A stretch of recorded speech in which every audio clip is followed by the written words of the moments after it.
गांव का एक पुराना घर, बाहर मूसलधार बारिश हो रही थी। बिजली गुल है। कमरे के कोने में एक दिया टिमटिमा रहा है। दिए की लौ से खाट पर लेटे मोहनलाल की चेहरा साफ साफ दिख रहा है, पीला, थका और सांसें उखड़ी हुई। कमरे में उसका बड़ा बेटा अरुण और छोटा बेटा बिरजू मौजूद हैं। पिताजी, आपकी तबीयत बहुत बिगड़ती जा रही है। मैं और इंतजार नहीं कर सकता। मैं अभी डॉक्टर मिश्रा के घर जाता हूँ। वो गांव में ही है। बारिश में थोड़ा वक्त जरूर लगेगा, लेकिन आप चिंता मत कीजिए, मैं उन्हें लेकर आता हूँ। अरुण बेटा, अब वक्त नहीं बचा। तेरी माँ गई थी। उस दिन भी बारिश ऐसी ही हो रही थी। आज फिर वही बूंदे, वही रात। लग रहा है अब मेरा भी समय पूरा हो गया है। तू अब थक मत भाग बेटा, अब कुछ नहीं होगा। ऐसी बातें मत कीजिए पिताजी।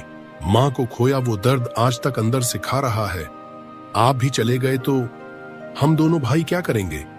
आप तो हमारी ताकत हैं। आपको कुछ नहीं होगा। मैं डॉक्टर को अभी लेकर आता हूँ। बिरजू आगे आता है। उसकी आंखों में आंसू हैं।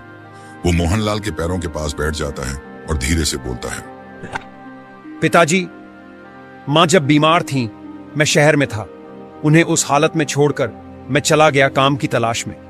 जब लौटा तब तक वो जा चुकी थी। अब मैं आपको इस हालत में नहीं देख सकता। अब की बार मैं कुछ नहीं छोड़ूंगा। मैं डॉक्टर को लाकर ही दम लूंगा। बिरजू, तेरा ये पछतावा, तेरा प्यार मेरे लिए बहुत है बेटा। मैंने तुम्हें लड़खड़ाते देखा है, लेकिन आज पहली बार देख रहा हूं कि तू संभल रहा है। पर अब मेरा शरीर थक गया है। अब ये बोझ नहीं उठा सकता। पिताजी, आपने हमेशा कहा है कि जब तक सांसें हैं तब तक उम्मीद है, तो आप भी उम्मीद मत छोड़िए। डॉक्टर बस थोड़ी देर में आ जाएगा। मैं छाता लेकर निकलता हूं। आप कुछ सोचिए मत, सिर्फ आराम करिए। अरुण बेटा, अगर वापस लौटकर मुझे यहां ना पाओ तो डरना मत। मुझे शांति मिलेगी अगर जानूं कि तुम और बिरजू एक दूसरे का साथ कभी नहीं छोड़ोगे। मैं नहीं चाहता कि मेरे जाने के बाद तुम दोनों बिखर जाओ। बिरजू एकदम खड़ा हो जाता है। आंखों में आग और आंसू दोनों हैं। नहीं पिताजी, आप ऐसे नहीं जा सकते। इस घर की दीवारों ने आपके हंसी की गूंजें सुनी हैं। आप यहां से नहीं जा सकते। अरुण, तुम जाओ, मैं तब तक पिताजी के पास हूं। पिताजी, मैं हर उस बात के लिए माफी मांगता हूं जो मैंने अनजाने में आपको दुख दिया। बस एक मौका दीजिए। एक बार डॉक्टर देख लें, शायद कुछ हो सके। अरुण ने छाता उठाया, चप्पल पहनी और दरवाजे की ओर बढ़ा। बाहर बारिश की तेज आवाज घर के अंदर तक गूंज रही थी। डॉक्टर मिश्रा का घर एक साधारण मिट्टी का मकान, जिसकी छत से बारिश टपक रही थी। अरुण बाहर से दरवाजे पर दस्तक देता है और तेज आवाज में पुकारता है, डॉक्टर साहब, डॉक्टर मिश्रा, पिताजी की तबीयत बहुत खराब है, जल्दी बाहर आइए। भीतर से एक बूढ़ी औरत की आवाज आती है। वो दरवाजा खोलती है। उसकी आंखों में चिंता होती है। बेटा, क्या हुआ? कौन हो तुम? मैं मोहनलाल का बेटा अरुण हूँ। मेरे पिताजी की तबीयत बहुत खराब है, सांसें उखड़ रही हैं। डॉक्टर साहब को बुलाने आया हूँ। बेटा, आज तो सोमवार है। डॉक्टर साहब हर सोमवार सावले गांव जाते हैं। वहीं उसका दूसरा चैम्बर है जो सोमवार को जाता है, आज वहीं है। अरुण कुछ पल चुप खड़ा रहता है। उसे यकीन नहीं हो रहा। फिर धीरे से बोलता है, सावले गांव, वो तो 7 किलोमीटर दूर है और रास्ता भी जंगल वाला। हाँ, और ये कोई सीधा जंगल नहीं है। पिछले हफ्ते डॉक्टर साहब लौट रहे थे तो बोले कि रास्ते में किसी अजीब चीज की परछाई देखी। कोई आदमी था मगर आवाज नहीं थी। कहते हैं उस रास्ते में रात को कुछ चलता है, दिखता नहीं। इतनी रात को मत जा बेटा। अरुण की आंखों में पितृ संवेदना चमकती है। उसके चेहरे पर डर नहीं बल्कि दृढ़ता दिखाई देती है। मैं डरता नहीं अम्मा, ये मेरी पिताजी की जान का सवाल है। अगर अब नहीं गया तो शायद फिर कभी मौका न मिले। तभी तेज बिजली चमकती है और एक जोरदार गरज के साथ बारिश एकदम थम जाती है, जैसे आसमान भी अरुण की जिद के आगे झुक गया हो। तू बहुत हिम्मत वाला बेटा है, लेकिन एक बात याद रखना, उस रास्ते में अगर कोई कुछ पूछे तो जवाब मत देना। अगर कोई कुछ पूछे मतलब? वो जो पूछता है इंसान नहीं होता, बस चुपचाप आगे बढ़ते रहना। अरुण कुछ नहीं बोलता, बस सिर झुकाता है। छाता यहीं रखता हूँ, लौटते वक्त ले लूंगा, अब देर नहीं कर सकता। अरुण छाता रखकर सावले गांव की ओर अकेला वीरान रात में निकल पड़ता है।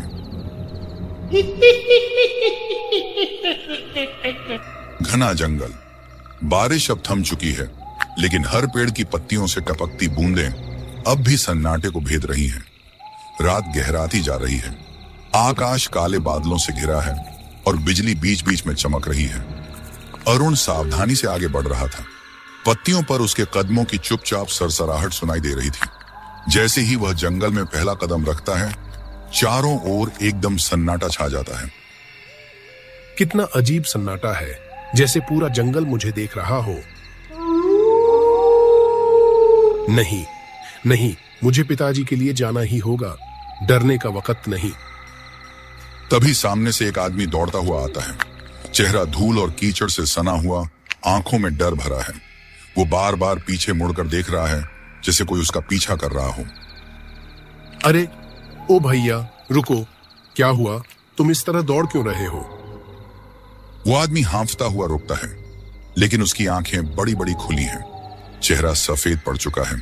वो कांपती आवाज में बोलता है, भाग भाग जा, इस रास्ते पर मत चल। वो यहाँ है। कौन है? क्या हुआ? साफ साफ बताओ। वो औरत, सफेद कपड़े में, बाल खुले, आंखें लाल। पहले सोचा इंसान है, पर जब उसने मुझे देखा तो उसकी आंखें, उसकी गर्दन पीछे मुड़ गई थी, पूरा उल्टा चेहरा। अरुण के शरीर में एक झुरझुरी दौड़ जाती है। क्या तुमने कुछ कहा उसे? कोई बात की? हाँ, उसने पूछा था, किधर जा रहे हो? मैंने कहा, डॉक्टर के पास जा रहा हूं। बस फिर अचानक हवा चलने लगी और वो मेरे सामने हवा में तैरती हुई आ गई।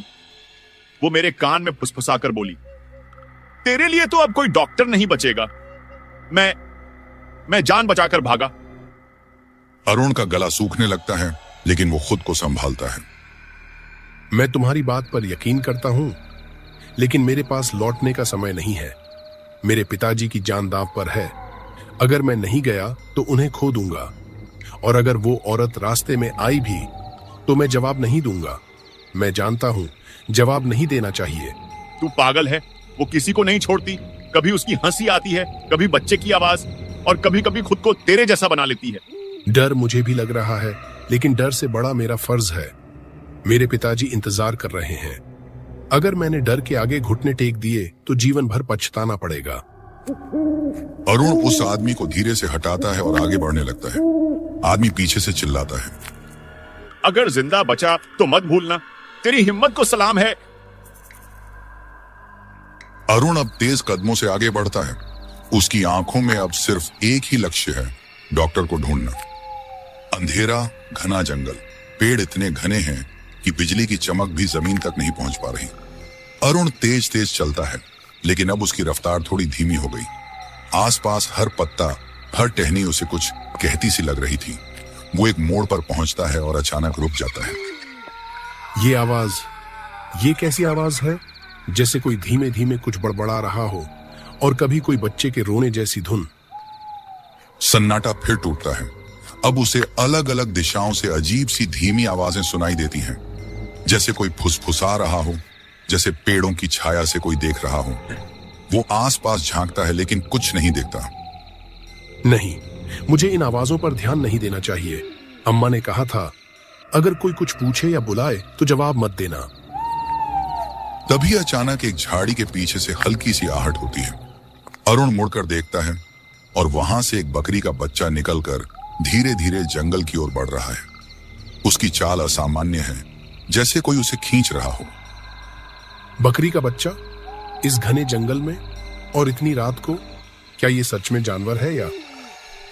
वो बच्चा कुछ कदम बढ़कर रुक जाता है, फिर एक बार मेमे की अजीब सी आवाज निकालता है, लेकिन उसमें कोई मासूमियत नहीं है, जैसे कोई नकल कर रहा हो, जैसे इंसान की आवाज में जानवर बनने की कोशिश हो रही हो। ये कुछ ठीक नहीं है। मुझे इसे देखकर रुकना नहीं चाहिए। नजरों का धोखा हो सकता है, या वो आंखें बंद करता है, लंबी सांस लेता है और बोलता है, डराने की कोशिश मत करो। मेरा रास्ता सिर्फ एक है, और वो है डॉक्टर तक पहुंचना। जिसे जो करना है कर ले। जैसे ही अरुण कुछ दूर निकलता है, आवाजें फिर थम जाती हैं और फिर जंगल फिर से शांत हो जाता है। लेकिन अब ये शांति और भी डरावनी है, जैसे तूफान से पहले का सन्नाटा। ये जंगल सिर्फ रास्ता नहीं है, ये मेरी हिम्मत की परीक्षा है, और मैं पीछे नहीं हटूंगा। पिताजी के लिए मैं हर साया पार कर जाऊंगा।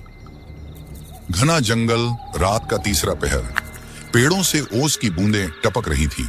कहीं दूर बिजली चमकती है, लेकिन उसकी रोशनी जमीन तक नहीं आती। अरुण एक पतली पगडंडी पर चलता चलता एक मोड़ पर पहुंचता है, जहां दो रास्ते फूटते हैं, एक दाएं दूसरा बाएं। वो रुक जाता है।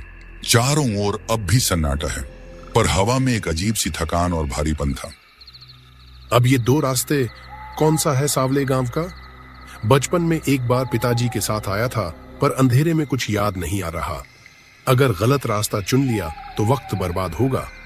और पिताजी, वो कुछ देर चुपचाप खड़ा सोच रहा होता है कि तभी एक हल्की सी आवाज होती है, जैसे पत्ते सरकते हों। वो चौंक कर देखता है। दूर झाड़ियों के उस पार एक बूढ़ी औरत खड़ी है। सफेद साड़ी, झुकी हुई पीठ, सर झुका हुआ। वो बिल्कुल स्थिर खड़ी है, जैसे किसी पुराने पेड़ की तरह। अरुण कुछ देर तक बस देखता रहता है, फिर धीमे धीमे उसकी ओर बढ़ता है। हर कदम पर उसकी दिल की धड़कन तेज होती जाती है। अम्मा, नमस्ते। माफ कीजिए, मैं रास्ता भटक गया हूँ। क्या आप बता सकती हैं कि सावले गांव किस रास्ते से जाया जाता है? वो बूढ़ी औरत कोई प्रतिक्रिया नहीं देती, बस वैसे ही खड़ी रहती है, जैसे उसने सुना ही नहीं। हवा अब कुछ तेज हो गई है। अरुण का गला सूखने लगता है। अम्मा, मैं डॉक्टर को ढूंढने जा रहा हूँ। मेरे पिताजी की तबीयत बहुत खराब है। कृपया बताइए, कौन सा रास्ता सावले गांव जाता है? इस बार औरत धीरे धीरे अपना सिर उठाती है, फिर बहुत धीमे और फटी आवाज में बोलती है, जैसे कोई पुराना दरवाजा खुल रहा हो। उस रास्ते से चले जा जहां रास्ता खत्म होता है, वहीं मिलेगा तुझे सावले गांव। अरुण की भौहें सिकुड़ जाती हैं। वो कुछ पलों तक उसे घूरता है। उसका दिल कह रहा है, कुछ तो अजीब है, पर वक्त नहीं है सोचने का। जहां रास्ता खत्म होगा, कैसी अजीब बात है, पर क्या पता यही असली रास्ता हो। अरुण धीरे धीरे उस दिशा की ओर बढ़ता है जो उसने दिखाई, लेकिन हर कदम के साथ उसके मन में शक, डर और अजीब बेचैनी गहराती जाती है। जैसे जैसे वो आगे बढ़ता है, रास्ता और संकरा और अंधेरा होता जाता है। झाड़ियां अब शरीर को छूने लगी हैं, पेड़ अब और घने हो गए हैं, लेकिन अरुण रुकता नहीं। हो सकता है ये सच में सही रास्ता हो, या हो सकता है मैं किसी धोखे में हूं। लेकिन अगर पीछे हटा तो पिताजी। अब तो रास्ता वही है जो डर से आगे है। अरुण अब एक संकरी पगडंडी से कई घंटों से चल रहा है। पसीना और बारिश की बूंदें उसके चेहरे पर मिली हुई हैं। उसकी चाल थकी हुई है, लेकिन इरादा अडिग है। वो झाड़ियों के बीच से निकलता है और एक खुली जगह पर आता है। उसके सामने एक विशाल झरझर हवेली खड़ी थी। टूटी हुई खिड़कियां, दीवारों पर बेलें छड़ी हुई और जगह जगह से प्लास्टर उखड़ा हुआ। हवेली का दरवाजा आधा खुला है और अंदर से ठंडी हवा बाहर आ रही थी। ये हवेली इतनी रात को इस सुनसान जंगल में, क्या यहां कोई रहता है? शायद कोई हो यहां, कोई बुजुर्ग या चौकीदार। अगर मुझे गांव का रास्ता बता दे तो। वो हवेली के मुख्य दरवाजे पर पहुंचता है। थोड़ी देर सांस लेकर धीरे से दरवाजा खोलता है। झरझर की आवाज होती है। दरवाजा और खुलता है और अंदर अंधकार पसरा हुआ है। कोई है? सुनिए, मैं रास्ता भटक गया हूं।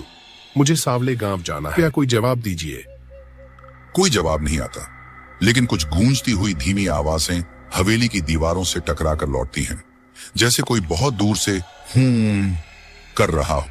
अरुण और थोड़ा भीतर जाता है, तभी एक जोरदार बिजली चमकती है और एक अजीब सी साया एक कोने में प्रकट हो जाती है। चेहरे पर काले बाल, लंबे नाखून, लाल आंखें, उलझे कपड़े और हवा में तैरती हुई सी चाल। तुम कौन हो? क्या तुम इंसान हो या कोई साया? चुड़ैल जैसी औरत एक ठंडी सी हंसी हंसती है, धीमी लेकिन कानों में चुभने वाली। उसके होंठ हिलते नहीं, फिर भी उसकी आवाज गूंजती है जैसे भीतर से आती हो। तुम इंसान हो, फिर भी इस हवेली तक पहुंच गए। तुम जानते नहीं, ये रास्ता इंसानों के लिए नहीं होता। अरुण थोड़ा पीछे हटता है, लेकिन हिम्मत नहीं हारता। वो उसकी आंखों में देखता है। क्या तुझे मुझसे डर नहीं लगता? अरुण कुछ पल उसे देखता है, फिर गहरी सांस लेते हुए बोलता है। उसकी आवाज कांपती नहीं, भावुक होती है। डरता हूं, लेकिन तुझसे नहीं। मुझे सबसे ज्यादा डर इस बात से लगता है कि कहीं मैं अपने पिताजी को खो ना दूं। मैंने मां को खो दिया, वो भी इसी बारिश, इसी अंधेरे में। उस दिन मैं कुछ नहीं कर पाया। आज अगर पिताजी के लिए भी कुछ न कर सका, तो मैं खुद को कभी माफ नहीं कर पाऊंगा। मैं जानता हूं तू कोई आम औरत नहीं है, तेरे भीतर कुछ है, लेकिन अगर तू मुझे मार भी दे तो कम से कम कोशिश करते हुए मरूंगा। पिता को बचाना मेरा फर्ज है, और यही मेरा सबसे बड़ा डर भी है कि मैं कहीं देर न कर दूं। चुप्पी छा जाती है। हवेली के दियों की लौ एकाएक तेज हो उठती है, जैसे समय खुद थम गया हो। चुड़ैल के चेहरे पर एक रहस्यमयी मुस्कान उभरती है, पहली बार नर्म, इंसानी। तू सच्चा है, तेरे शब्दों में छल नहीं। तेरी आंखों में उस मां की छवि दिखती है जिसे तूने खोया, और उस पिता की छाया जो तुझे जीता है। तेरा डर तुझे कमजोर नहीं, महान बनाता है। तू उनसे अलग है जो खुद को बचाते हैं। तू वो है जो अपनों को बचाने चला है। वो अपनी हथेली को उठाती है, हवेली की जमीन कांपने लगती है। बिजली चमकती है और हवेली के आंगन में एक तेज सुनहरी रोशनी फैलती है। फिर एक जादुई घोड़ा प्रकट होता है, सफेद, विशाल, उसकी आंखों में नीली रोशनी और उसके शरीर से हल्की नीली लपटें उठती हैं, जैसे किसी परी कथा का सवार बनकर आया हो। ये है अग्निहोत्र, मेरा घोड़ा। ये सिर्फ उन लोगों को रास्ता दिखाता है जो सच्चे हों, जिनकी नीयत पवित्र हो। आज ये तुझे सावले गांव तक ले जाएगा। घबराना मत, ये रास्ते में तेरी रक्षा भी करेगा। लेकिन याद रख, रास्ता शॉर्टकट नहीं है। सच्चाई का रास्ता कभी आसान नहीं होता, लेकिन अंत में वही जीतता है। अरुण की आंखें भर आती हैं। वो घोड़े के पास जाता है और उसका माथा छूता है। घोड़ा एक हल्की सी हिनहिनाहट करता है, जैसे वो अरुण को पहचान गया हो। धन्यवाद। आपने मेरा रास्ता आसान नहीं किया, बल्कि मुझे सिखाया कि डर से कैसे लड़ते हैं। जा, तेरा पिता तुझे पुकार रहा है। समय कम है। रात का आखिरी पहर, आसमान में काले बादल अब कुछ हल्के हो चुके हैं। अरुण जादुई घोड़े अग्निहोत्र पर सवार होकर सावले गांव की सीमा में पहुंचता है। हवा में अब भी ठंडक थी और हर ओर सन्नाटा पसरा हुआ था। अरुण एक कच्चे घर के सामने रुकता है। दरवाजा खटखटाता है। थोड़ी देर बाद एक अधेड़ उम्र का आदमी दरवाजा खोलता है। डॉक्टर बाबू यहीं रहते हैं ना? मेरे पिताजी की तबीयत बहुत खराब है, मुझे उनसे दवा लेनी है। अरे बेटा, डॉक्टर तो आज आया ही नहीं। सोमवार को आता है, पर आज कोई नहीं आया। अरुण एकदम चौंक जाता है। उसका चेहरा फक पड़ जाता है। वह आसमान की ओर देखता है। बिजली चमकती है। उसे हवेली, चुड़ैल और वो पूरी यात्रा याद आती है। नहीं, ऐसा कैसे हो सकता है? वह बिना कुछ कहे तुरंत अग्निहोत्र को मोड़ता है और वापस अपने गांव की ओर लौटता है। इस बार घोड़ा और तेज भागता है, जैसे कोई छाया पीछे से पीछा कर रही हो। गांव में डॉक्टर का घर। अरुण घोड़े से उतरकर दरवाजा खटखटाता है। भीतर से हल्की रोशनी आती है और डॉक्टर खुद दरवाजा खोलते हैं। अरे अरुण, तू यहाँ? इतनी रात गए, क्या हुआ? आप यही हैं? लेकिन आप तो सावले गांव गए थे ना? नहीं बेटा, मैं आज गया ही नहीं। दरअसल तुम्हारा भाई बिरजू थोड़ी देर पहले आया था। उसने तुम्हारे पिता की हालत बताई और मैं यहीं से दवाइयां देकर भेज दिया। अब वो ठीक हैं, घबराने की बात नहीं। अरुण एक पल के लिए कुछ कह नहीं पाता। उसकी सांसें तेज हो जाती हैं। लेकिन आपकी बीवी ने कहा था कि आप सावले गांव गए हैं। मेरी बीवी? बेटा, मेरी पत्नी तो पिछले 3 दिन से अपने बहन के घर गए हुए हैं। घर में तो मैं अकेला हूं। किसी ने दरवाजा खोला? किससे मिला तू? अरुण की आंखें फटी की फटी रह जाती हैं। उसके होंठ सूख जाते हैं। उसकी आंखों के सामने वो औरत का चेहरा घूमने लगता है जो उसे डॉक्टर के न होने की खबर दे रही थी। उसकी आवाज, उसका चेहरा, अब वह सब बदल रहा था। जब वो पीछे मोड़कर देखता है तो घोड़ा भी गायब था। तो फिर वो कौन थी? वो हवेली, वो जादुई घोड़ा, चुड़ैल और उसका कहा हुआ सब कुछ, क्या सब सपना था या कुछ जो असल में था लेकिन समझ से परे? कुछ रहस्य सवालों से नहीं, समझ से हल होते हैं, और कुछ रहस्य बस रहस्य ही होते हैं।